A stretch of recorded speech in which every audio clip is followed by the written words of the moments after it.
I had Nick Bro Safari, for people who don't know, on a little while back when they were starting up their E.T. Finger project, and he was talking about the project that you guys did together, and it put it in the back of my head because I've been aware of you and your work forever, since as long as I've been doing this.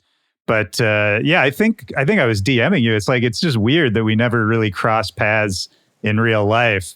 But yeah, man, I've been, for me, it was like, oh yeah, I should have had you on here a long time ago. All things in due time. The universe moves how it moves. It is interesting. We haven't spoken much outside of that. And thank you for having me on, one. It's a major appreciation. Anytime anyone even looks in my direction, I'm like, thank you. I don't know why I deserve that, but here we are. And well, wait, can I stop you for 1 second? Because that's really funny what you just said. Because I feel like that's, for what we do, the artist thing, whatever you want to call it, there's really like just those two extremes. It's either the thing of like, you can never understand why anyone is like even paying attention and you're just grateful for it. Or 100% of the time you're like, everyone needs to be looking at me right now, like all the time. And there's really no in between, Not at all. It's either like, oh my God, imposter syndrome all the way, or I am God. There's no one. Yeah. And this is why these things are beautiful, right? Because you get to see that in between. It's a really good thing. Yeah. And I appreciate the kind words you said as well. I've watched a couple episodes actually, but that was extremely humbling, and I appreciate that. Oh, of course, man. Yeah, my pleasure. I mean, it's funny what we were just saying about, the sort of level of discourse and getting on a deeper level with people. I never really thought about this until right now, so this might be wrong what I'm about to say, but I wonder if it's also connected to, the EDM wave that kind of came about in the last 10 years, where all of a sudden there's all this attention, all this new energy in dance music, but also a lot of money and a lot of people kind of getting into it, not knowing about sort of the ideals it was founded on or where it comes from, that kind of thing. And so I feel like there maybe was a whole generation that was just a little more surface level, and you look at like some of the music that was going on at the time too. And it's like, some of that music was, granted, I love some of it, but it's like a lot, some of it was more surface level too. And I wonder if I never really thought of that as connected to like, maybe that's why people were less interested in learning about this shit, but just maybe everyone just wanted to party for a while. I don't know. I think it was a concoction of many things. There was a little bit of gatekeeping going on. There was a level of some people just wanted to party. I remember having those conversations like, yeah, we're trying to do this. And then some people were like, I don't want to hear that. I'm just trying to wild out. Yeah, okay. Yeah. Fair enough. You're right. Yeah, you can't be mad. Yeah, not at all. And watching it change from the underground to commercialism also made you realize too, there was a lot of, I don't completely blame gatekeeping per se. People hear that word and they automatically put a negative thing on it. And to me, it's, if you can have a healthy dose of this, it's protecting the genres as well. And to the underground scene, that meant a lot to us as misfits, people who came from wherever culture you were from to this rave culture, because to be accepted really, without any kind of compromise, there's a little bit of that was going on as well. And it really started to notice when the money started coming in and things started changing. The protection levels went up and failed miserably, but whatever. Yeah. I love telling stories of just like, of being the old guy, just being like, hey man, you don't remember us running from the feds and warehouse parties with the generator. Like that was the real come up. I'm not going to say it was the golden age. I mean, I'll say that because that's what I'm from, but I'm not naive. You know what I mean? Like, I'm not that guy screaming at the cloud. That's the real gatekeeping, right? Is to be like, it's worse now and you can't understand, because that means you're the one who's sort of stuck in the past, right? Whereas I think what you're talking about is sort of, that's almost like the mentoring role, the like passing down tradition role, which, societies have needed that role filled since the beginning of time, And so I think you're right. There is this distinction between you want people coming into the scene and newcomers to sort of have context and understand sort of how it's been done historically, so that if they then choose to go and do it a different way, it can be an intentional choice, right? Right. I mean, it's funny for a genre of music, and I tie all of them in this underground scene. It's not really underground anymore, but you know what I mean. Yeah. For a genre that was literally based on evolution, holding it in the past seems counterproductive. It's just, it never made sense to me. I was just like, I don't know how you can hold those two things in the same cup. It doesn't make any sense to me. But, you know, I feel we're getting better. And I've talked to a lot of different elder statesmen about this subject frequently. And a lot of them are coming around, and hopefully it continues to go that way. Because one, it's unstoppable as it is. And two, man, these kids are the future. You got to let them do what they want to do. Let them be the rebels that we were. It's just going to look differently. Yeah, man. I have so many things I want to ask you about in that. But just because you just said that, and this is a conversation I've been having with a lot of the sort of younger, new generation of drum and bass kids lately. Because, you know, there is sort of this new wave of energy for drum and bass in the States right now, and it's getting a bunch of hype, and people are, you know, turning into it, which is cool to see. But there is this sort of divide between the old guard drum and bass people, especially in the States, who have been just doing it forever. And I think some of them feel like they've been left out of this new conversation. And for some of the new kids doing it, I feel like they don't even know about, you know, sort of what came before. And it's just this weird divide. And I feel like you sort of straddle that line a little bit. So I don't know. I feel like maybe you're in a unique place to talk about how you see sort of this new influx of interest in drum and bass here. I try to straddle the line. The first reason is the same thing I used to complain about when I was coming up is like, look, man, I was a hip hop head first, so I'm a guest here. You know, it used to always baffle me when you'd hear people like the I hate MCs conversations. Like, we'll just use that as an example. It's just like, you don't know. It's like, excuse me, but I've been to London. Like, you were born here. You can't, so tell me that this is the way is kind of silly.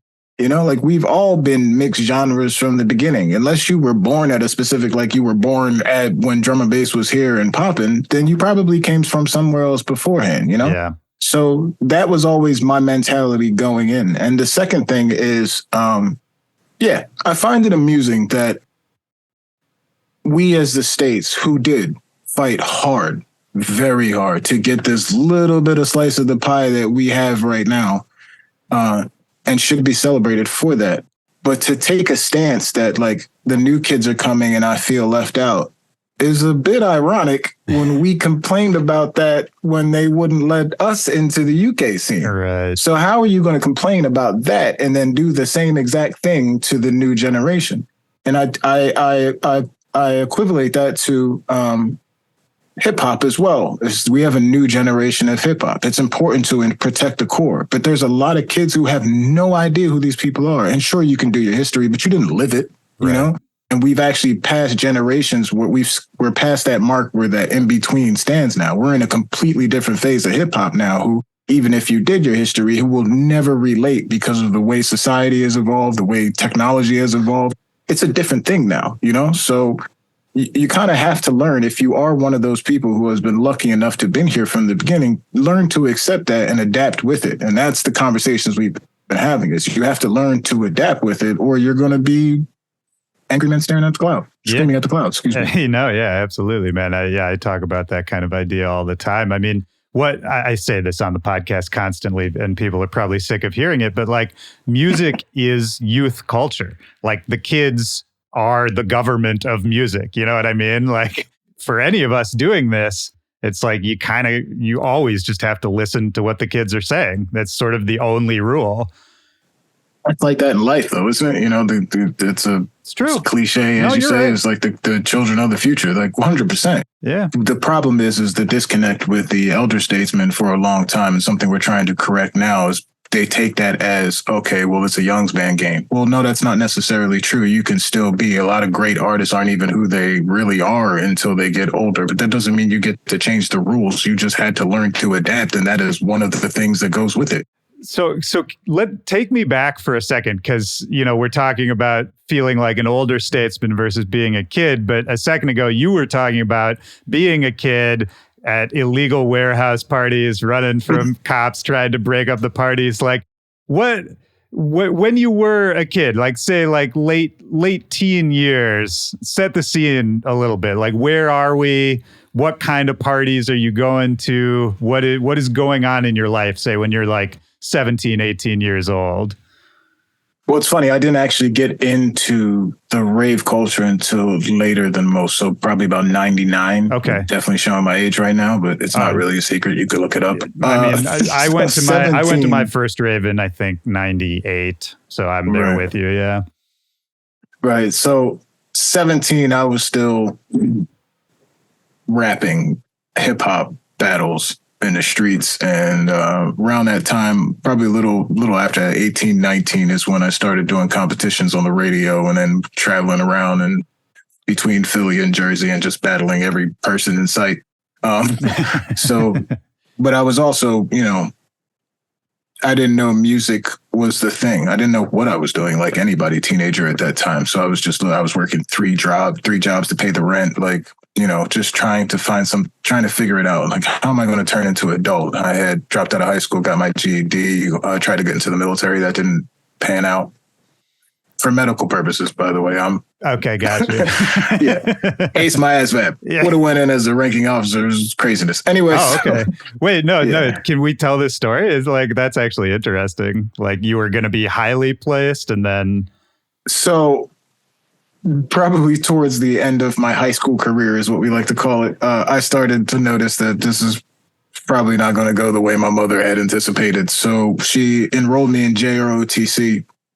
So I did 2 years of that, and then spent a couple summers as well doing military training and things of that nature, just because, it's the greatest gang in the world. It has benefits. Yeah, that's right.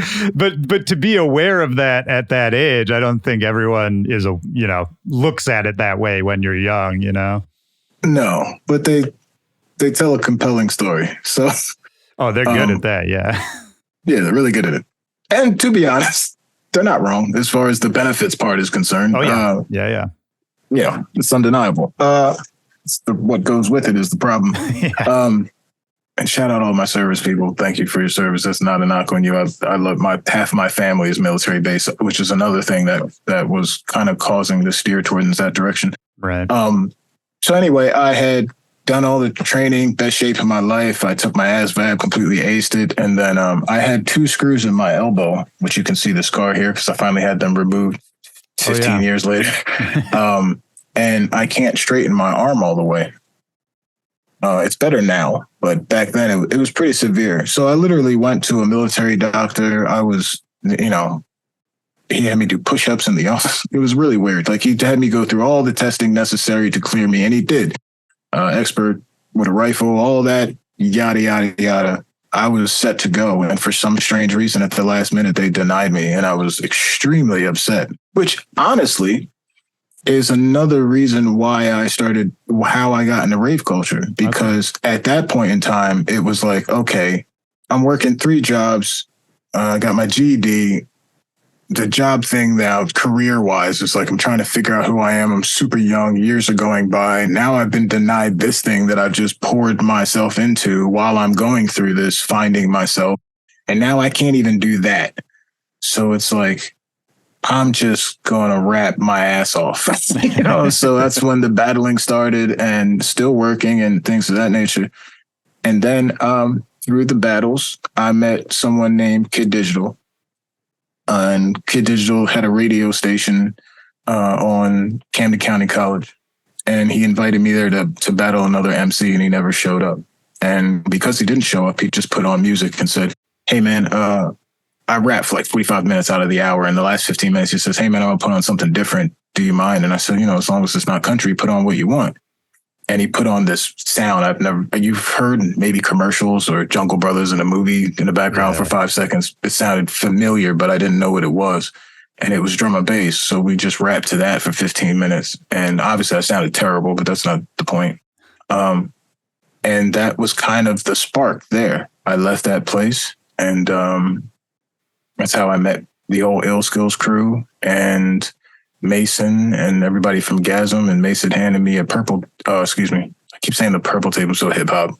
The red tape called Suppin's Jungle with DJ SS with Skibadee and Foxy, and that blew my mind. And from that point on, it was like, okay, this is different. These are my people. Because like I said before, people who don't know rave culture obviously take that word and associate with it what they want to associate with it. But to us, it was definitely a world of acceptance. And even now, where I say I'm too hip hop for drum and for EDM, too EDM for hip hop, not anymore. But in the come up, it was the same thing of my upbringing. Is I grew up in Chester, Pennsylvania, one of the roughest cities in Pennsylvania.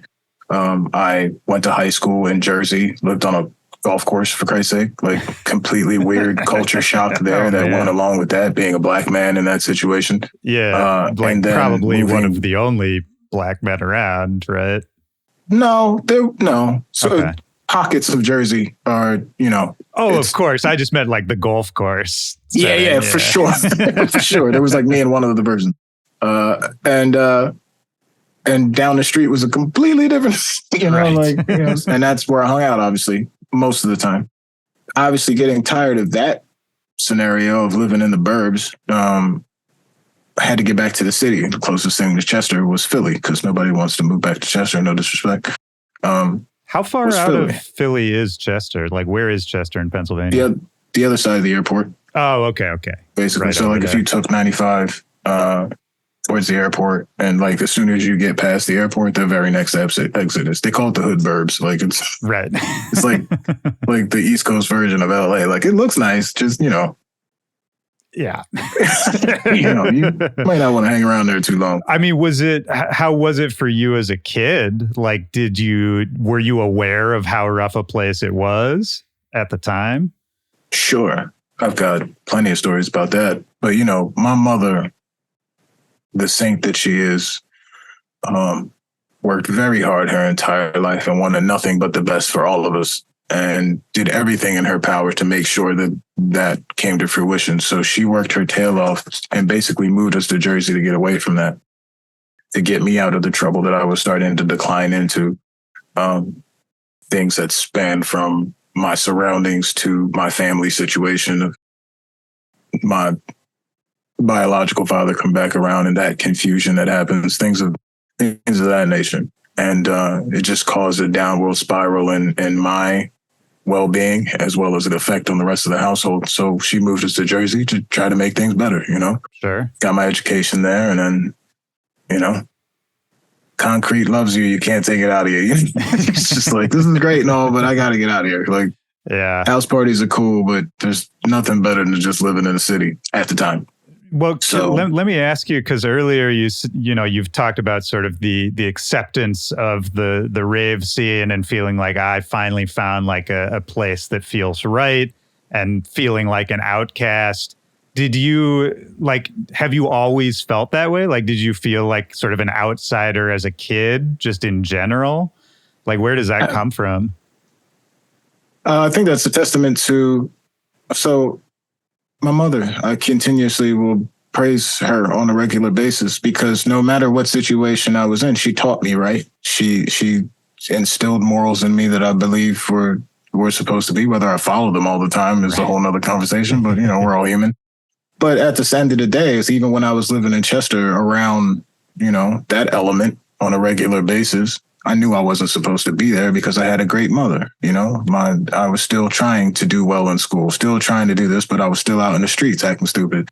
So that was wrong. And then I moved to Jersey, where it's the complete opposite. And you still find that element for some strange reason, because that's what we do when we're young. Right.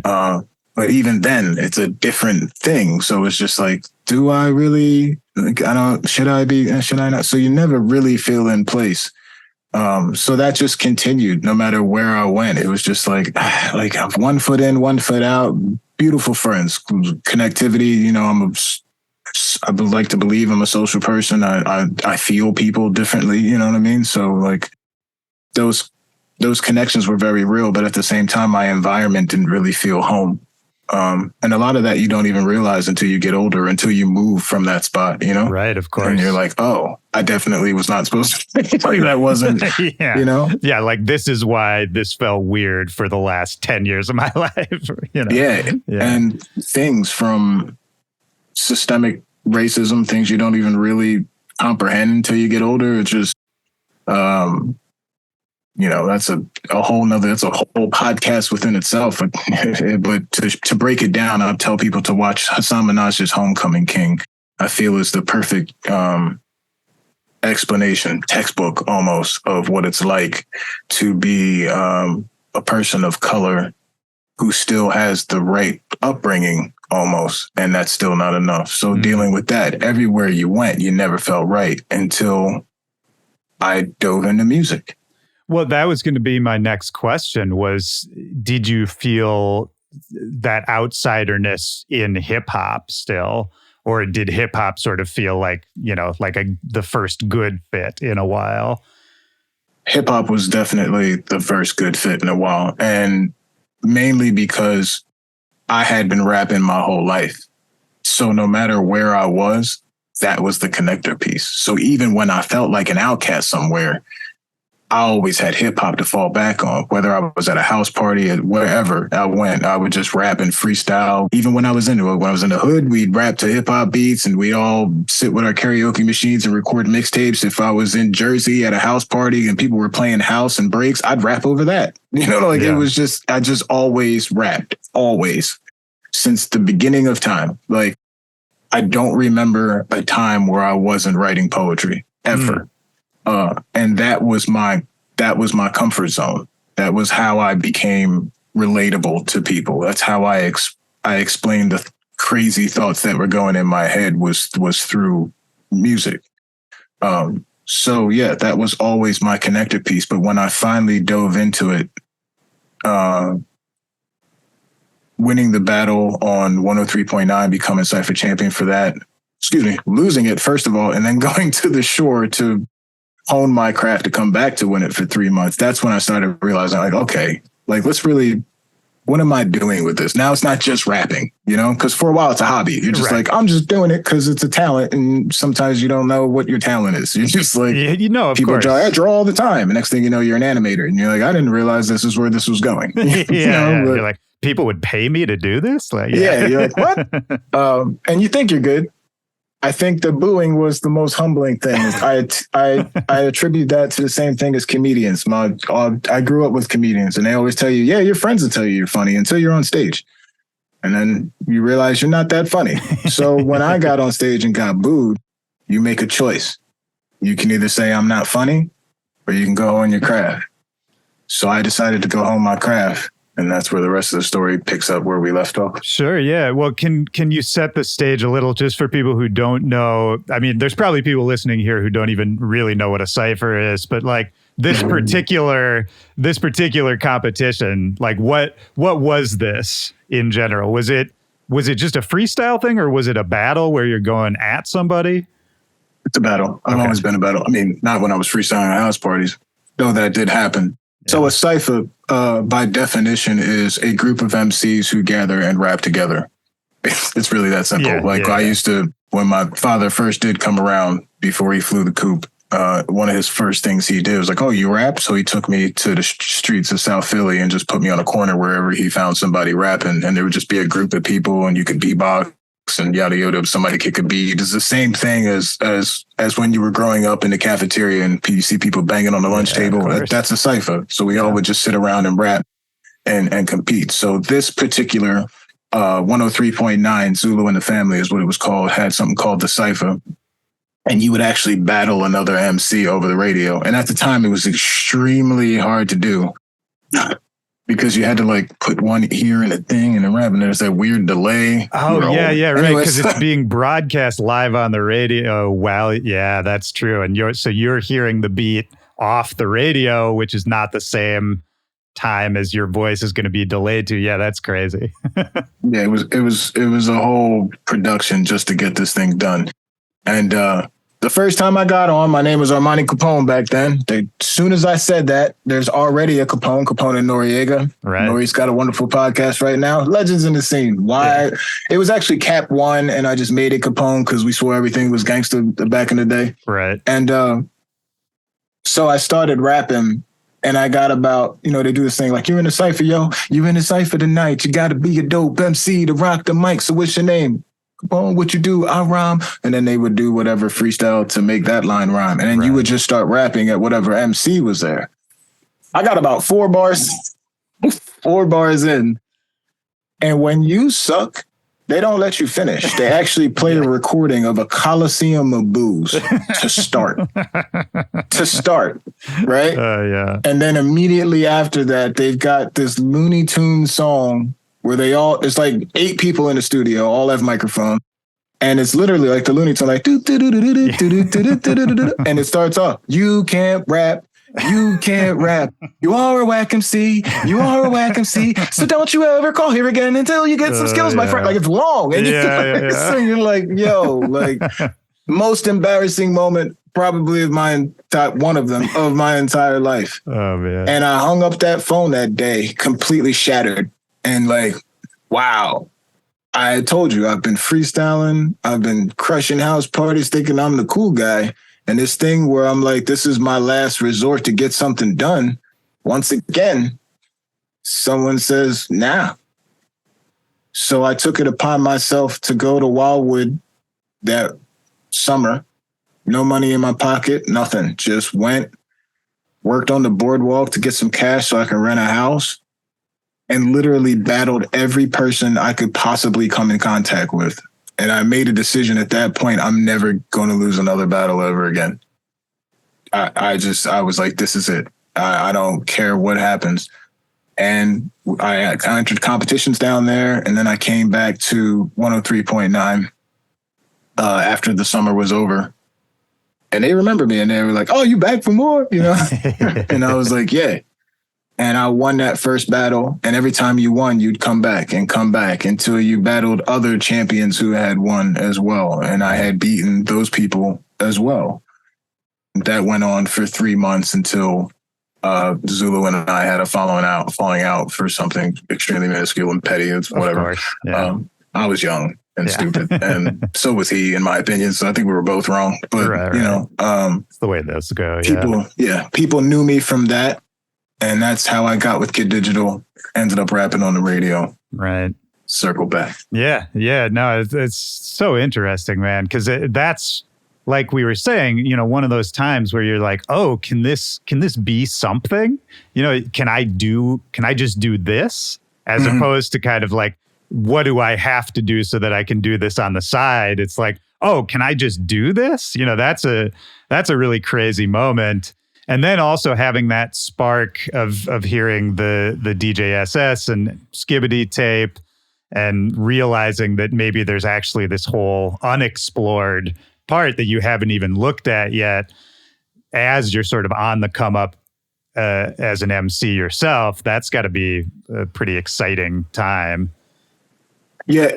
What's funny is, and this is a common theme throughout my entire life in general, not just music, but another thing, man.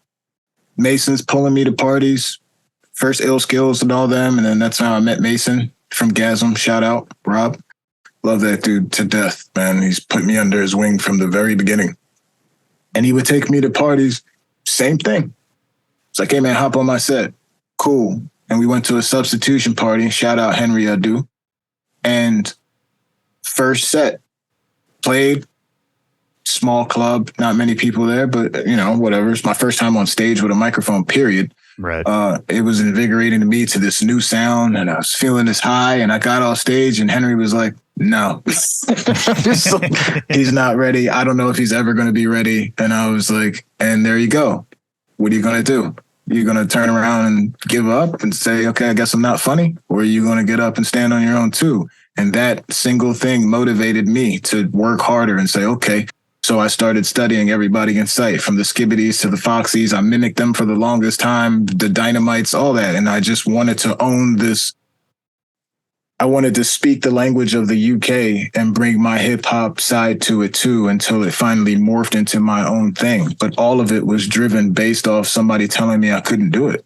And eventually, I mean, I love the music too. My drive was that. But, you know, drum and bass is an acquired taste. But once you taste it and realize the notes in it, it's an unlocking of the mind. And so that drove me even more. It's like, not only is telling me I couldn't do it, but now I must unlock this secret. I must figure this complex music out. That's literally like opening the universe.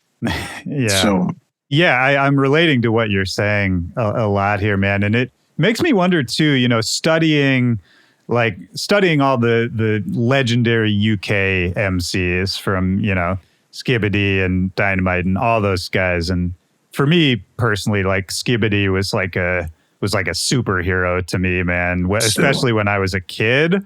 Like there was something about him, and there's a million, you know, very talented people out there. But for whatever reason, when I was in my early 20s, for me, the Skibadee was like no one else was on that level. And I just listening to him do anything, it was like this jolt of energy. It's a weird thing. I don't know exactly what he was doing that made me feel that way. But to this day, man, he was like a superhero to me. Especially in the States, there are more than not MCs that owe their entire existence to Skibba. Before we even get into the skill, this was one of the happiest men on the damn planet. I say it all the time. I don't ever remember seeing Skibba upset, mad about anything. He was just happy all the time.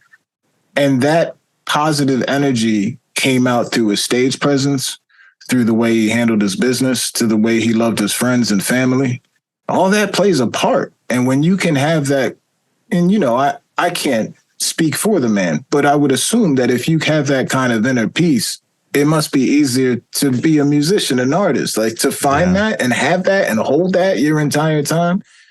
If anything, I was to compare him to him, and what I was drawn to outside of the technical skill is when I first had a chance to sit down with them in a hotel room after a party for 6 hours straight and just talk about rapping. And it's funny because in the beginning, there were a lot of naysayers who didn't understand Skibba and kind of gave him shit because he's just so energetic. He just rapped over everything. But what I loved about Skibba, and what I say to this day, I guess it's just my hip hop correlation. I kind of do this with all of them, but Skibba was the Rakim of drum and bass. Skibba was the man who said, I just want to be an extra instrument in the sound. So while you might sit and hear blah, blah, blah, blah, blah, blah, blah, we heard actual lyrics and staccatos and things that, you know, like normal people can't do until it became so undeniable that you had to recognize it. So I saw it from the beginning. And when I was coming up listening to Skibba and Foxy, I basically had two of these colossal sounds. Foxy was this slow-paced voice who just sounded like God in your ear. And then you just had this rapid-fire, crazy instrument in the other. Going back and forth, I said, this is for a person who studies MCs and is in love with the craft. Like I've studied every MC from KRS-One to Kendrick to JID to Kool Moe Dee. You know, this was like drum and bass. It was like unlocking the universe. You know, right. So Skibba was and always forever will be God, man. Like it just is. Yeah, man, rest in peace to Skibba, man. I never got to meet him, but I did get to see him perform a couple times, and I always remember him, man. He was something else. He truly, another overused phrase is like changed the game, but for me, it's like there's sort of drum and bass before him and drum and bass after him, you know? Totally. Yeah. So, I mean, for you, this is interesting to me too, because we're talking about all these UK MCs. And I know for DJs, especially like drum and bass DJs from the United States, you said it earlier, it was hard to break in to a UK dominated drum and bass scene. And I think for a while, at least, the UK did sort of keep the US out of it. Was it the same for MCs? Because correct me if I'm wrong, because I don't know everything about this, but you're one of the few American MCs that I've seen really get embraced by the legends of UK drum and bass. I got more pushback here than I did there, which is mind-boggling. Yeah, that's it kind of goes back to what we were saying earlier. It's just like, this is the way it's supposed to be. Right, and you're like, you haven't even been there. Like, where are you pulling this from? And there's levels to that. Just like nobody likes a bad DJ, nobody likes a bad MC either. There's people who make this thing difficult, but I got way more pushback here than I did there. Being from Philly, I was honored, humbled, and blessed to have so many different DJs come through forward to platinum to substitution parties, and getting to a chance to MC for all these guys. But yeah, being an American MC for drum and bass was difficult, is difficult to this day. And it was something we had to fight through. And I'm not going to say I was the first. Legends like Posy D, Jay Messinian as well. Oh, of course, yeah. Came before me. Like, we all had to fight for that. Going up to New York, down to DC, at Buzz, taking trips to Pittsburgh until we finally flew out to LA. It's an underground scene that they're not used to American MCs. And another beautiful thing is I had Mason and the rest of the Gasm crew to help me coach me through things, because in the beginning, for sure, I'm a hip hop head. I want to rap, but when you start to learn the music and the science of it and the intricacies of such, and you have to realize where the pockets lie, and it's about the music first. And that's why it's called toasting. You have to be a host more than you have to be an MC. But at the same time, I'm an MC and an artist, and I want to make sure that I can to bring both elements in. I don't want to just stand there and say, hey, you, hands up, Right. Right. So you have to find your lane within that. And that was difficult. But when I went overseas, not a problem. No one said anything. It was hard to maybe get on a DJ set over here without a proper introduction. But coming through platinum and things like that, I had built such a reputation at that point. Ironically, some of the first DJs to ever bring me on the road first was Kenny Ken, international wise. Shout out all my US DJs who took me all over the place. I'm never going to forget you. That's not what we're doing here. I've spoken Mason's name a million times. Yeah, well, actually, for the people who might not know, because you've mentioned Mason and Gasm a couple times, can we talk about who they are and what they did? Yeah, you get the tat. Yeah, yeah, man, for life, Gasm for life. GASM. Gasm was a Philadelphia drum and bass label that comprised of myself, Rob Mason, D-Star, Trust, and Sharpness. It later extended to Ixia and things like that, and we were Philadelphia's, here we go with the imposter syndrome and the God complex. It's just, we did what we were trying to do. We made sure that, you were the Philly outpost for drum and bass at that time, right? Yeah. You have colossal names like Diesel Boy and everybody else, the whole Chaos crew and everybody. There's so many names I can name that made Philadelphia the staple it was. I would be here. I need another podcast to fully do that. And honestly, maybe I will, because it needs to be done. Philly played a very major part just as much as New York and DC did. So we were a small part of that group. I've produced records that were released on Freak with Dylan, that were through Mason, Rough, Rugged, and Raw. The early beginnings of my career, I owe a lot to those guys who took me took on the wing, and we did the Philly anthem. It still gets played to this day. We were all on the come up then, man, and just really loved the sound, and I owe a lot to them. So, yeah, they put me under the wing. Another American DJ who came later on in life. So let me start here. Kenny Ken showed me so much love in the beginning. It was crazy. And another person who did that talking about the laws of attraction was DJ SS. You know? Oh yeah. I was just traveling around. I went to Boo 4, I believe, and he pulled me on stage. Beautiful guy, wonderful soul. And we hit it off and MC for him. And then he took me a bunch of places.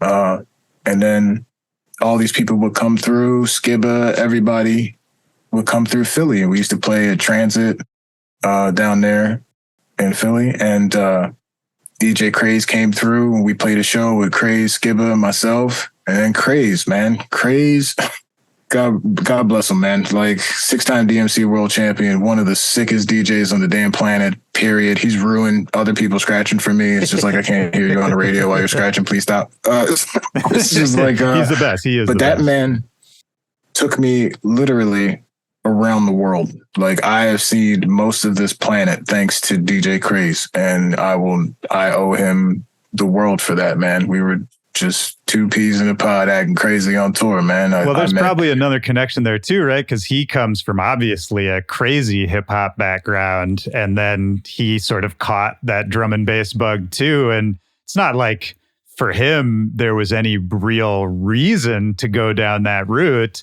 You know, he was sort of at the peak of the hip hop DJ, like the turntablism game at that time. But for him, it's just, like you said, the universe kind of expands when you hear it.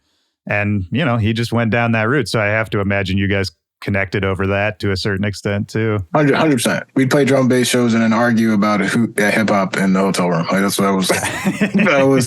I mean, even our first major tour, I went to Australia with them, was DJ Craze, The Executioners, God Rest, Rock Raider, Boogie Blind, and the Beatnuts. Wow, like, that's a big tour. Like, that's that crazy. Was my first major. Wow. Things. I was like, what is happening right now? You know, like, this is insane. But same thing. And it's funny because I've even had Goldie said to me one day, he's like, why are you doing this when you could be doing the hip hop thing? And it's like you said, like I said, like we all say, once you open that bag, man, there's just no denying it. It's hard to explain how beautiful drum and bass is when you get it.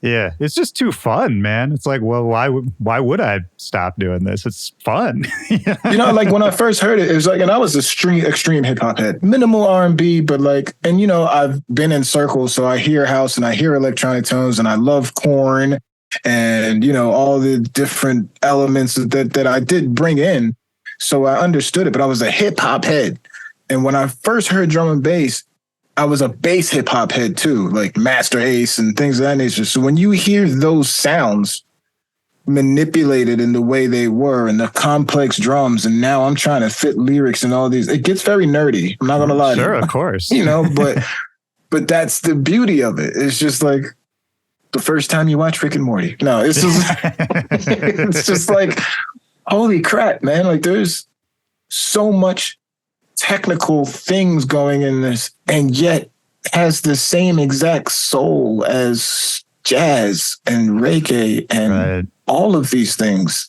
that people pick sides with. Liquid drum and bass and techno. I heard all of it. I love all of it. Yeah. Most of it. Well, yeah. No, I know what you mean. but you're right. That's a really good way to say what drum and bass is that I don't know if I've ever heard put that way. It's like, it is simultaneously the nerdiest dance music out there. Maybe not the nerdiest, but it's right up there. But simultaneously, it's also one of the most soulful, you know, subgenres, or at least it has the potential to be. Right. And yeah, it's because you're right, man. I mean, what's nerdier than drum and bass? It's fucking. I don't know. I mean, you're like, maybe it's not. I'm like, I mean, maybe like IDM, you know, some like. Okay. Breakcore, that kind of thing. I don't know. Sure. But it's right up there. It's definitely, it's top 3. Yeah, I mean, when I first started, I had hip hop friends who were like, I don't get it, I'm out. No, I never saw it again. It was just like, all right. But I know what it is. It's the perceived speed of it, which is to this day wild to me, because the bass lines aren't at that speed. Sometimes they are purposely, but the groove is not at that speed. You're just listening to the Armanni break sped up. Yeah. But the actual groove of it is half of that. And it's actually slower than traditional hip hop. Yeah. Oh, absolutely. Yeah. Yeah, you're speaking my language here. I mean, I think it's just unfamiliar. And when some people hear something unfamiliar that is a little, like the drums are a little more in your face oftentimes. And I think that's enough for some people to just be like, I don't get it, that kind of thing. I get the love of this hip hop vibe with the energy of rock and roll and this one beautiful soulful thing. I don't know how you can turn that down. Like, it's just insane. Yeah, there you go. Well, let me ask you this too, because I was curious about this. Like, when you're emceeing for a DJ's set versus, say, when you're like a featured artist on a DJ's track versus, say, when you're doing a project like Last Rhetoric with Bro Safari, where you're sort of more of the front man, like, do you have different modes that your mind works in as far as how you're actually performing? You have to. I used to joke that they were all different personalities. They're not. Sure. They're the same psychopath. Comes with age. You realize, no, you're just a lunatic. Anyway, I had to learn how to MC to drum and bass for one. I explain emceeing to drum and bass to people who maybe haven't seen, because when you do it, and I'm trying to say this to be respectful to other genres, because it's not like there's not an extreme amount of skill that goes into picking songs and all that, but it's harder to mix drum and bass. So when you can do that and create a set on the fly, when most of these DJs they might know their first 3 tracks, but that's probably about it. So when I talk to people and they're like, well, what do you do? And I was like, well, I MC over drum and bass, but I'm not just a hype man.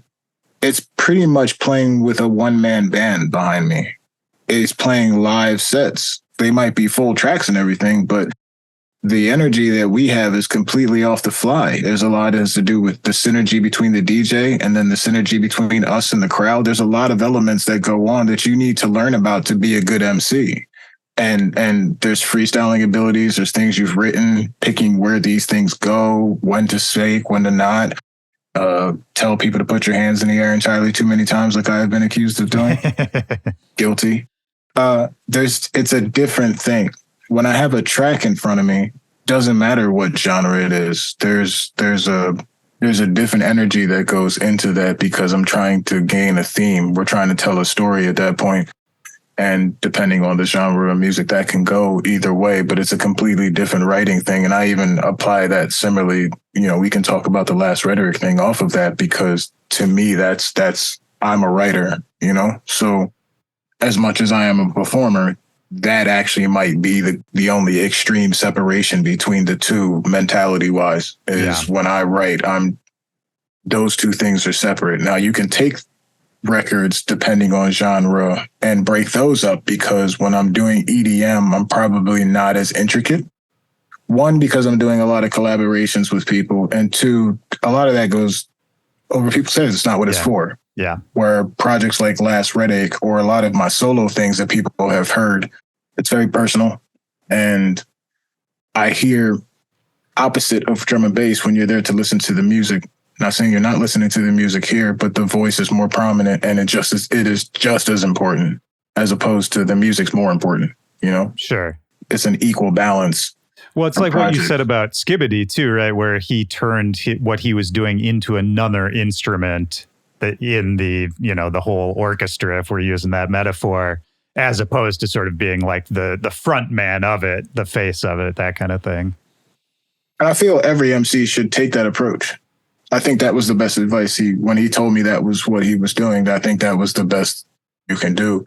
I'm one of those MCs. You can ask every sound engineer on the planet who I've ever worked with. Don't make me too loud.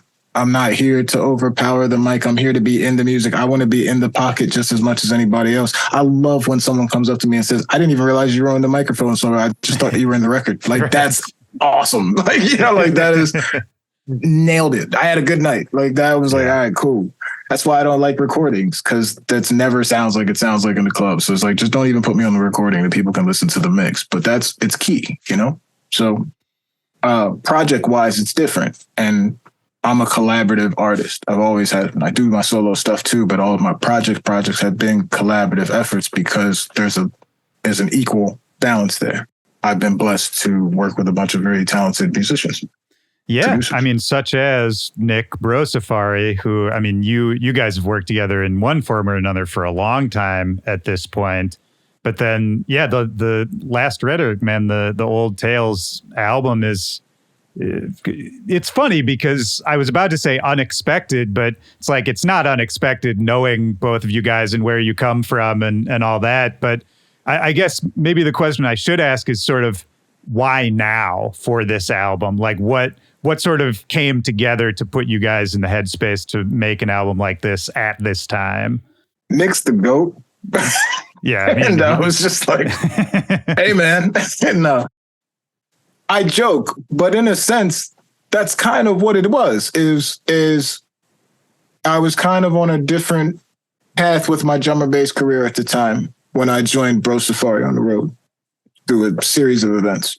When was that when you first started, back in the like trap, EDM trap days? Was that like 2014, 2015, or was that a little later? I would like to say around 2014. Okay. I would say around 2014. It's funny because I always think it happened so, like, we had so much fun that I'm like, that was yesterday. And it was like, we worked together for almost like 8 years. And I was like, holy crap, that flew by. We were having so much fun. And I loved that part of it. There was a lot of work that went into it as well, especially on his end. But we had so much fun that it flew by. And I've always loved Nick's production from the beginning, from the whole Gang Over at Evil Intent to everything he did with Ludacris. Like, the dude's a legend. Like, we all know this. If you don't know this and you're watching my interview randomly, and I've spoken his name many times and you have not checked out his catalog, please go do that. Doesn't matter what genre you put him in sonically, the man is just proficient to the definition. Insanely good, yeah. I've always known this. I've always admired how he handles vocals. So and I knew he was a hip hop head. So while we were on tour, those however many years, that was our conversation. 9 times out of 10, we were either talking about what our hip hop project would sound like, arguing about why I don't watch Game of Thrones, or arguing about is a hot dog a sandwich. But most of that was hip hop conversations and like, what would it sound like if we made an album? And towards the end, when things were taking a different turn, dying down, whatever you want to call it, because he needed a break, I needed to change things and figure out what I'm doing. We started working on a song called To the Few. And at the time, it wasn't called that. I wrote the first verse. I was going through some things and he sent me the introduction to that. And I just poured my heart out on it, And then the pandemic hit. And for most people, stopped and made you reevaluate everything and perhaps gave you a little time to look at things as well. And that's when he said, hey, man, I think we should put out this song. So we wrote more to it. As things always are, politics were all over the place and in a terrible spot. So I got a chance to speak, and that record is almost 3 different records with 3 different purposes all the way through. But we put it out, and we kind of thought to ourselves, man, we enjoyed that. I've got time. Let's do another record. 1 record became 2, 2 became 4, 4 became 8, 8 became 16, 28. Now we're like sitting on 28 tunes. Like, I think we've got an album going. And even while I was creating them, we were creating them, pardon me. He said, this is the Armanni Reign project. And from the beginning, I was like, nah, man. Like, I love you too much, and I'm not doing that. Like, these tunes, as much as like the equal balance, it's not just an MC thing or hyperbole or me just trying to sound cool. I mean that. There's a synergy in here. No one else worked on these tunes. There's not a featured producer anywhere. Right. This is not an Armanni Reign album. This is not a Bro Safari album. We need to call it something else. This is our project. Your emotions are in this just as much as mine are. Sure, it sounds personal to the average listener because it's me speaking and you're getting a lot of my history mixed with other people's history and experiences as well. But this came organically through the both of them. So, I mean, and it sounds unique too. I think that was a good call on your part, because it's interesting. Like, listening back, I was listening to it this morning to kind of refresh myself, and it's both of you guys, it's like identifiable as both of you, but then also I've never heard either of you that way exactly before, if that makes sense. Where, you know, for Nick, like you said, in one of the top producers around, can kind of, you know, make anything, produce any kind of music, but hearing him make this sort of, you know, for lack of a better word, like this throwback, like hip hop sound, I could hear echoes of like the late 90s, early 2000s era of like backpack hip hop or whatever you want to call it that I was hugely into at the time. But then with, you know, his modern production and like coming at it from, you know, this sort of sonically pristine, like drum and bass and EDM expertise and all that, that to me sounded unique. And then the way you were approaching those records too was kind of this, I don't know if you agree, but to me it was again kind of this hybrid approach where I was like, oh, there's like a lot of old school influence here, but then I can also hear you sort of referencing like newer styles of hip hop, even even in this sort of like intellectual, like thinking kind of music. There's still like, this, you know, parts of crunk and parts of like toasting and other, you know, other parts of MCing that you don't usually find in like an intellectual hip hop record. You know what I mean? Thank you, man. I say all the time when you hear it in the first song, the only rule we agreed on were there are no rules. And it was very much true as far as limitations are concerned. The one rule was, it's like I can't say that because it's not necessarily true, but it really was. It was like, let's not try to be like someone else. If I praise myself on being versatile as possible, I don't ever want to be pigeonholed to a specific genre anymore. I'm not a slave to the BPM. I'm not any of this. If I've just sat here and explained to you my background growing up and how many different social circles I've been, if my musical career has shown you that I've jumped around genres like crazy and I've traveled the world and met all kinds of different people and experiences and things of that nature. And then also I explained to you Nick's background on how he's done literally the same exact thing to the T. When we talked about creating an album, it's wild what those conversations sound like. One day it'd be like, I want it to sound like NWA. The next minute it'd be like, I want to sound like Kendrick. The next minute, you know, it was just like, and then it was like, talk about rock and roll for whatever. And the fact that I don't know too many people who can flow seamlessly through that with no problem whatsoever. And it wasn't like, we're going to make a single about this or a single about that. Let's make one about the girls.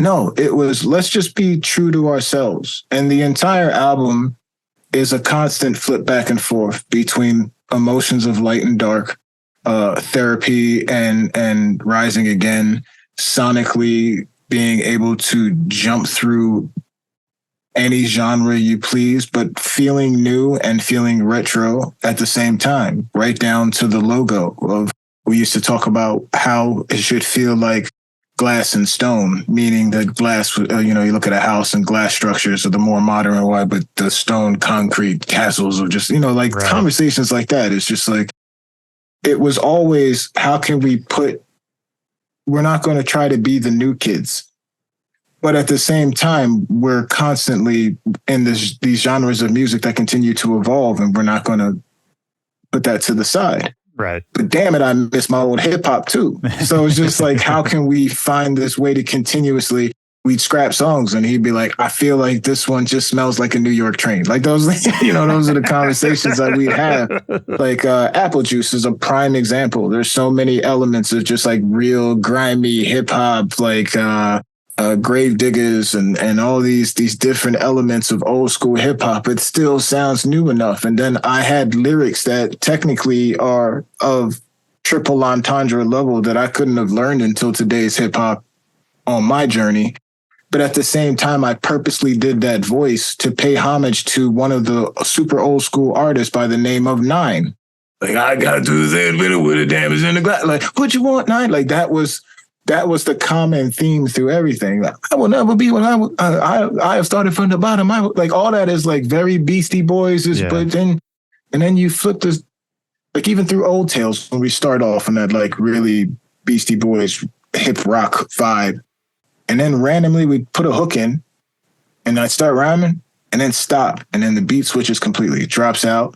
Now I'm on my DMX prayer talk, and then he comes back to proper trap rhythms with Nick is damn near a genius, man. Like, yeah, I owe that, and not just on a musical level. Like the man is a beautiful soul, and once again, I just love when I can work with artists, whether it's on the road or anything, that you can sit down, have a cup of tea with, cup of coffee with, and just gain a different perspective on things because you're talking to a beautiful soul. And that comes through his production, personality. And I'm blessed to be around people like that. Even the person who mastered the album, Nick mixed it down, but TB mastered that album, who's been a long time friend of mine for the same exact reasons. We can never do music again, and that's my brother. And I call him regularly. I'm overjoyed when he leaves messages on my WhatsApp that I wake up to. He's just a beautiful soul, and we wanted to make sure that came through the record. At the same time, as much as it was a display of skill, it was very much more therapeutic than anything else as well. Well, yeah, that's beautiful, man. That's all, that's like a record based around everything you just said, right? Going through a certain time, the pandemic happening, the country being in a state, both of you individually feeling like, in a transitory time, all of that. Of course, all of that goes into it. But then also, like, I love the idea of a record about a friendship, a record about a long-time relationship. You know what I mean?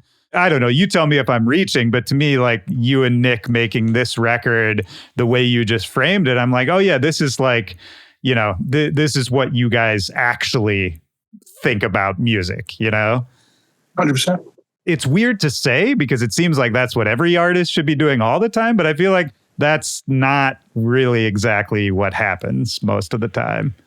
There's a sense of vulnerability that hasn't become popular until now. It was almost taboo before. It was always said to do. And artists who tell you to do it are normally the artists who do it later in their career. Yeah. And not to say that, I'm later in my career as well, but I've never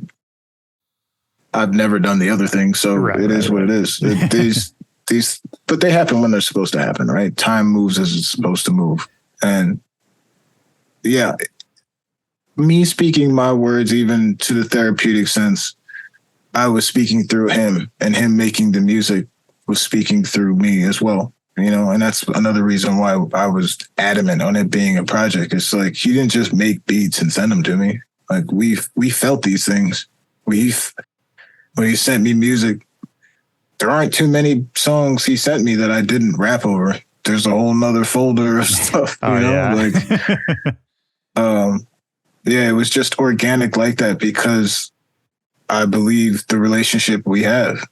I know it's because of the relationship we have. Again, another person, we can never make another song again. We will, but we could not. And I love his wife. I love his kids, vice versa, and having that show through our music was probably more important than anything.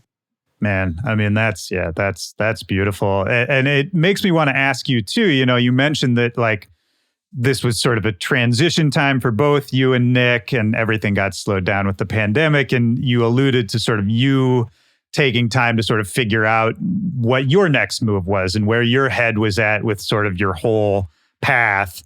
And it makes me want to ask, like, have you figured that out at this point? Like, how do you see yourself? Do you see yourself as part of like any one scene or style at this point? And sort of where do you want to take it going forward? As far as it needs to go. I know that sounds like a cop-out answer. And actually, it sounds like there's no plan in mind. But since the beginning, I've never been wanted to pigeonhole to one thing. And I want to make sure that everything I do going forward encompasses all of those things that I'm into. I'm not going to stop being a drum and bass MC just because we have this project now. No, if anything, I'm making a project with someone who understands drum and bass just as much as I do. Right. You know what I mean? Like, we love it just like anything else. I think if there's anything I took from slowing down and trying to figure out myself, which I'm still working on, you know, life is a continuous work in progress. I don't think that's ever going to stop. And the day it does, I don't know what that looks like. I will always try to be better than yesterday. I'm a flawed man like everybody else, and this is my path.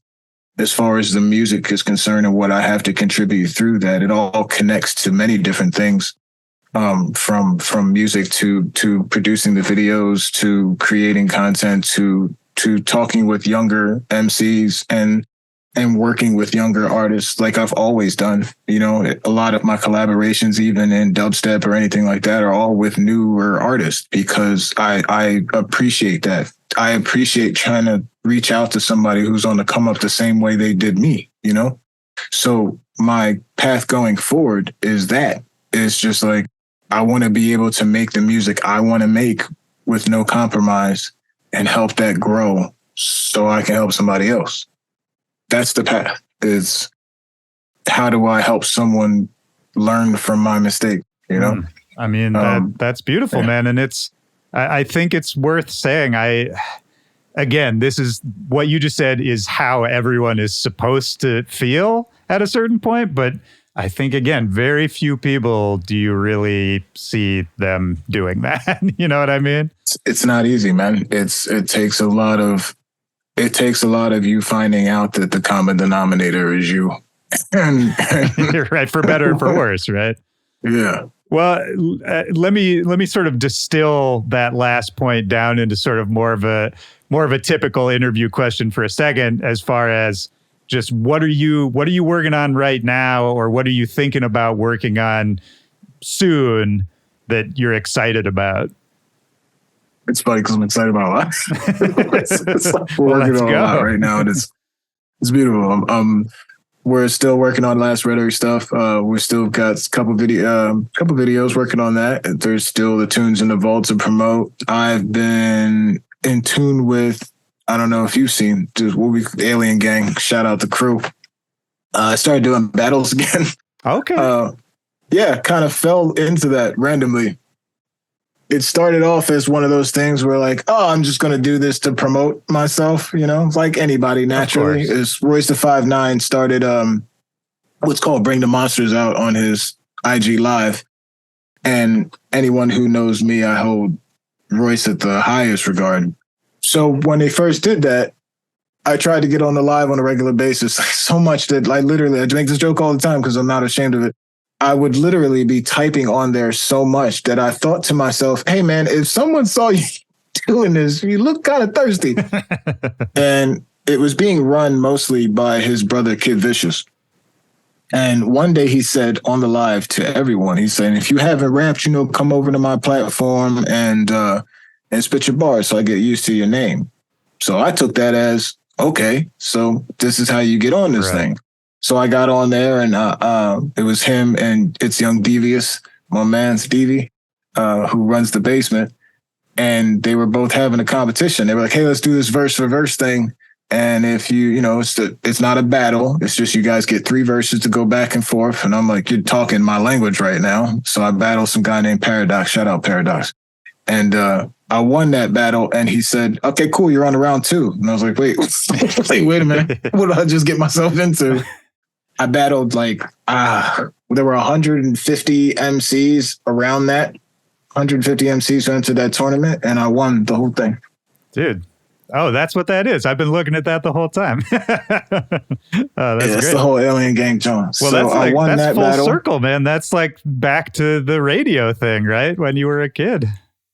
I said I never lose a battle again. I did in the second tournament. I got all the way to the end, and I lost to Jet Suede, which we got to get that run back if you're watching that, sir.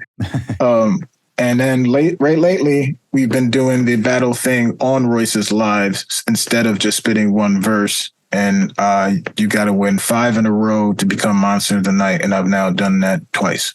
I say all that to say, in the last 6-7 months, we've built this community over there.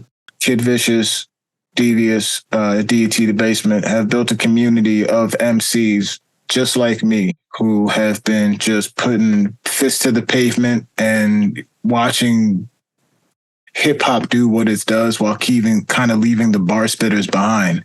And just as I started noticing at the beginning of the pandemic, this renaissance of lyricists coming back to the forefront again and being appreciated, it's ironic that now during the 50th anniversary of hip hop, that this community has grown to a beautiful thing. So that's another thing that I am involved in. I just as much as everyone else is in the community, we're helping each other. We're all collaborating on tunes, dropping albums, working on mixtapes together, and just becoming an extension of that so we can continue to help someone else and maybe take some of their music and put it in different spaces that no one thought of before, or bringing new fans to them, or maybe try to sync them up with sync licensing and just knowledge that you wouldn't get anywhere else. And it's funny because I draw a direct line. We joke all the time and say, hey man, this is the coolest street corner cipher I've been in a long time that happens to happen over the internet. Like, isn't technology a beautiful thing that I haven't had a cipher with MCs in 20 years? Not 20, but you know what I mean? 15, 10 years, I say was probably the last time I was in a group of just rapping for the bars and pure love of the craft. So that's happening. And I owe a lot to them. I've become better as a person. I've become better as a lyricist because of them. And we're all just helping each other out. I'm still working on license and syncing stuff for commercials and video games and things like that. Projects going on there. Very excited about. I've got plans for that as well to try to expand that reach, which I'll talk about more as it starts to develop more. But there's a lot of things on the forefront that I'm very much excited. And it's funny, as in this late stage of my career, I feel like I'm just honestly not getting started, because that would be foolish to think and also disrespectful to everything and the people that have helped me beforehand. But I do feel like I have a new breath of fresh air, a new invigorating feeling, a second wind, so to speak. And it's a beautiful thing, and I'm humbled by that. It scared the hell out of me for a minute, man. Like, yeah, I bet. It started to turn right before the pandemic, and like many people, was like, oh, this is happening. And then the pandemic happened and ruined everything. It's just like, no. But at the same time, it had to. And look at us now. So right. Yeah. And I think there's something beautiful too. The fact that you're sort of getting this new energy sort of from going back to where you started, right? With the battling and like building that community, collecting that group of outsiders, and, mentoring, like you said earlier, and sort of helping that next generation go through what you went through maybe a little easier. And where are you at as far as like the touring, the MCing with DJing, that sort of thing? Is that still a focus, or are you more looking at the battling, that community, all of that? I would like to believe that I'm trying to treat them all as equally as possible. Last Rhetoric is extremely important to myself and to Nick. And I have a responsibility to Nick. You know what I mean? Like, I know he's not going to look at it that way, and that might sound crazy to him the way I said that, but it's the truth. Like, and and he knows that. I've said it to him a million times. It's when I first got on Bro Safari, my main thing was to protect the brand. Like, I care about him and the work he's put in, and we've done this together, and this is our baby, and this is part of my reinvigoration. You know what I mean? Like, this was the catalyst to the thing. Without that, I don't know if I would have tried to jump on Racist Live. So you're right. It's going back to my roots, but I don't ever want to push drum and bass to the side. I might be a little more selective on what I do drum and bass wise, just because I've been doing this for 20 years, and there's a certain level of things that I want to hold to a standard. I don't have the time. I have a family and things of that nature. My mental space is important to me, so I will be going on tour next month with LTJ Bookham. There's a couple dates on there I put up on my Instagram feed. I love Bookham to death. We've got DC, Brooklyn Bowl. We throw that party every single year. I'll never stop doing that. We've got Shambhala Festival later on in the year. You know, where I can go, I can go. I'll go where I'm invited, number one. And I'm not going to fight the space to get there. But I'll never stop doing drum bass. I'll never stop collabing with new artists over dubstep or trap or whatever thing I find sonically interesting. And then, yeah, apparently I'm doing a lot of battles again because it keeps happening. But it's fun for me. I don't want to say that like there's something about I'm a writer, man. So I think battling is the most purest form of the craft there is. I learned a lot about triple entendres from watching battles. I learned a lot about the craft from battling. It pushes me to write faster. It pushes me to think more. And I just have fun doing it. That's created this community. I'm collabing with all these people. I plan on going to Heaven Studios and working with Vish. We've got music coming out, like all of these things. I don't want to put anything on the side. Meanwhile, I'm still doing graphic design work for people, and I'm producing videos and learning all of the things that make video editing cool, and working with 3D rendering now. And it's just like I've got 2 computers I built. Like, it's just like I don't. They say the jack of all trades, master of none. It's like I'm not trying to master anything. I would just like to be as versatile as possible for the rest of my life, and that's it's fun. It keeps me. Yeah. I think that's kind of the best answer. Is that like, yeah, I find all of this fun, so why wouldn't I do it? Is that kind of what keeps you going at this point? Because you've accomplished a lot. You've done a lot of different things, worked with a ton of different, legendary people, all that sort of thing. Is it still there's more to learn out there? Is it the community building? Like where does the energy come from now? It's all of those things. There's still a lot to learn. There's still a lot to do. There's still a lot of doubt from there's still a lot of all of that is the same. The community that I continue to look, I connect to people for better or for worse. And that's a beautiful thing. I still get nervous before I go on stage. I still get that feeling when we perform anything. Hip hop, drum and bass, doesn't matter. There's still that love for it. I don't know if that will ever go away, but I love this so much, like regardless of what I do or where it takes me, or if I'm too old to do, I can't move, like that will never go away. Yeah. I'll just be that football player that retired talking about the good old days. Like I don't ever want to see that day. It's hard. It's not easy. As hard as it is, as much things as we have to manage as we get older, I'll never lose the love for it. I'll never lose the yearn to be better and evolve and change and see where it goes and experiment and fail and try again. It's just like that will never go away.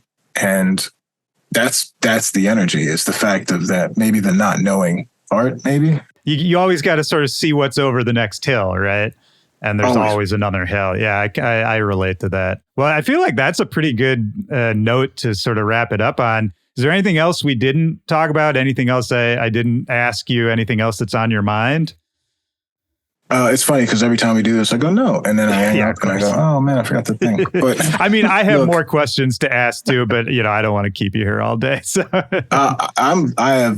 I'm dedicating this time to anyone who wants to speak. It's always a fun conversation. You are a fantastic host as well. Oh, I've watched many different interviews that you've done. I appreciate it. It's always a good conversation. So I enjoy it. Good, man. I'm glad. Well, let me ask you one. Maybe we'll wrap it up on kind of just a lighter note, or at least a good old days note, because I wanted to ask you a little bit just about, when you started working with Bro Safari in sort of the golden era of like the EDM trap era, it was cool to me when I saw that you two were working together, because the EDM trap thing in general obviously comes from hip hop, right? Like it's rooted in hip hop, takes all this style, but then the way it was done through EDM, a lot of the actual hip hop sort of got cut off, excluded, right? And even like you with a drum and bass background, like the MC background, I didn't see a lot of people in the trap scene in dance music with that background. And so again, it was sort of, you were coming, like linking the worlds in a way I didn't see a lot of people doing in that scene. From your perspective, because I don't think I could ask this to a lot of people, like, how did you think about coming into what was sort of a new genre, or like this new, new energy that didn't have a definition yet? Like, we didn't really know what it was at the start. How did you, with your background, coming from where you come from, knowing the history of this stuff, how did you approach it? Because I felt like you did a great job of it, obviously, with Nick, but it was different than everything else that was going on. And I think a little more connected to what had come before than a lot of the early trap stuff. One, thank you for the compliment. Two, I think, again, I think it's the sum of all things. And Nick recognized that as well. I know it's different for someone who doesn't have that drum and bass background. I put a lot of that on the fact that I had to learn to let the music come first. So normally when you get an MC on there who doesn't understand it, they're used to being the focal point.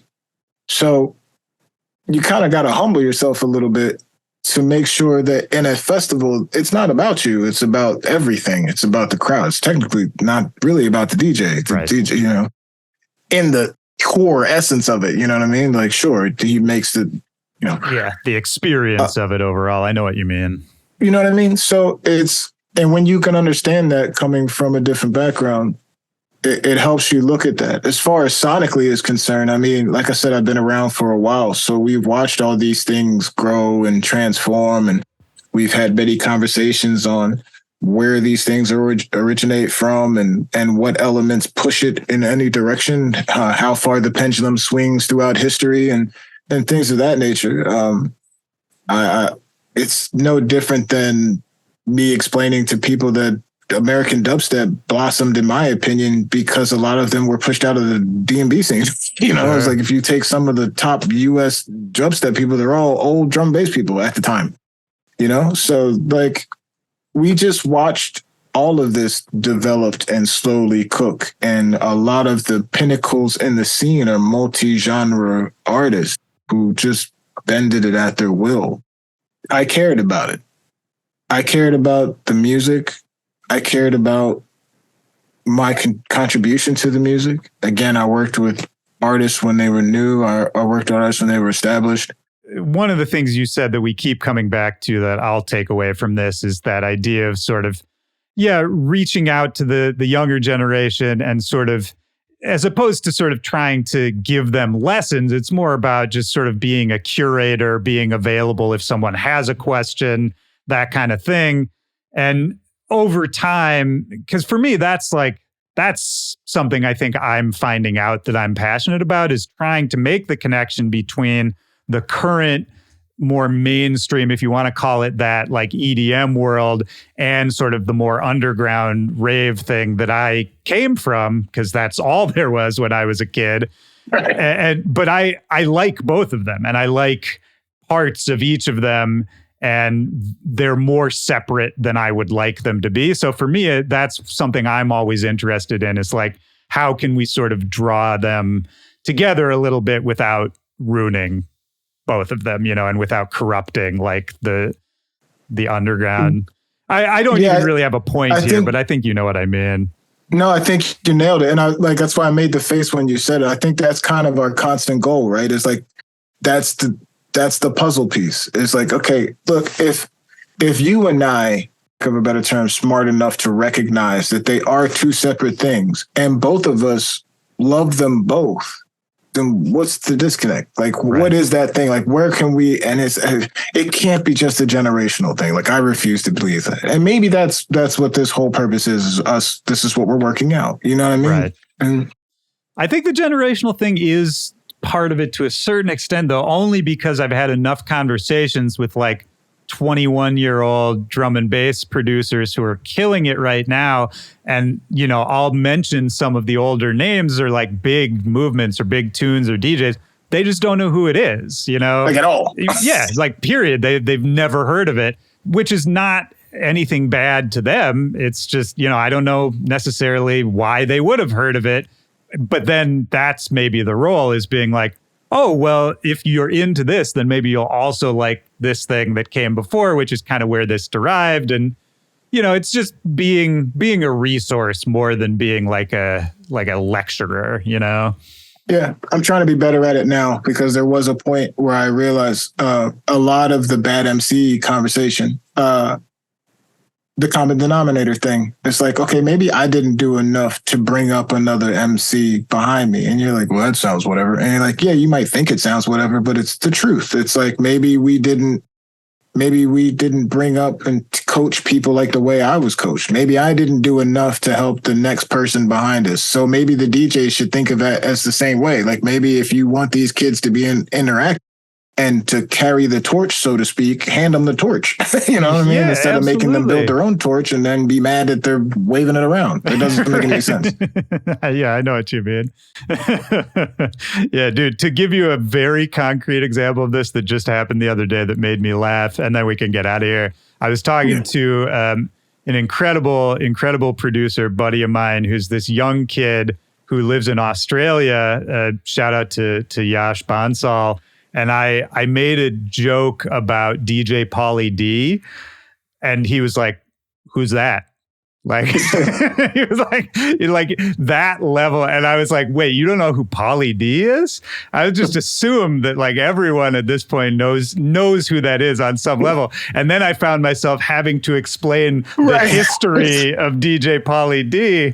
And I was like, man, we've come a long way. That's the part I was laughing at. I was like, and now you're making me defend Pauly D's legacy. Yeah, Not anything against you, Pauly. No, like, no. cool. I was actually saying it, and I'll put this out here. I was saying it because I wanted to get Pauly D on this podcast and talk to him about DJ, because I feel like nobody actually asks him about DJing, but I feel like he does actually care about DJing.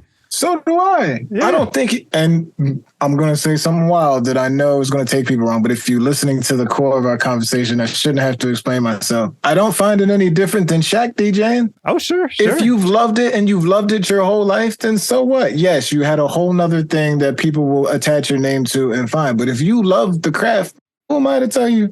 Yeah. I mean, yeah, we could, I think that's actually a great place to end it, because that's exactly what we started off talking about, was like, the gatekeeping thing and just the acceptance that you found in the rave community early on. Like, that's what it's all about. It's just like, no, if you actually care about this shit, come on in, you know, let's talk about it. 100%, man. Well, dude, thank you for doing this, man. I know this went a little long, so I appreciate your time. I'm glad to talk to you here. Oh, man, I appreciate you having me. I'm absolutely, completely humbled by it, man. And it was a fun talk. Thanks, dude. I'll talk to you soon. I appreciate you. Thank you so much, man. All right, man. Peace.